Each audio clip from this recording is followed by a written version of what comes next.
Music by Rishi Raj.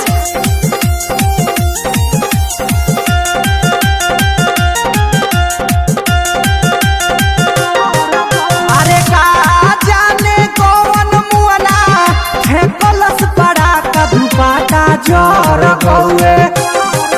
अरे का जाने कौन मुअना है कलश पड़ा का दुपाटा जोर गौए। छठी घाट पर सखी संगे रही बतियावत, हाथ में मोबाइल लेके सेल्फी रही खिंचावत। हाला गुला होत रहे रोहे बड़ी धाका ना नजर गौए। अरे का जाने कौन मुअना है कलश पड़ा का दुपाटा जोर गौए।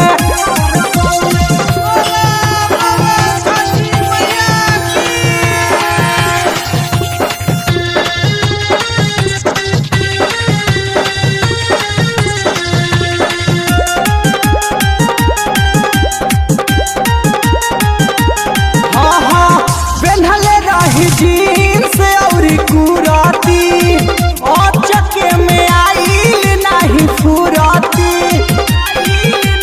ए सखी बुझल हो, पेन्हले रही जीन्स औरी कुराती, अचके में आइल नहीं फुराती। अरे आइल ना समझ में हम हूँ भैनिया का बाका ना नजर गौए। अरे का जाने कौन मुअना है कलश पड़ा का दुपाटा जोर गौए। बोले बोले छठी मैया की। Music by Rishi Raj.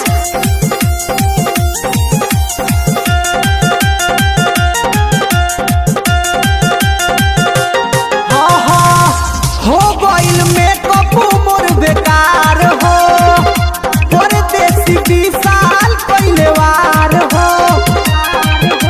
मार बुधई पौका कही रे। हो गइल मेकअप मोर बेकार हो, परदेसी हृदय कइले वार हो।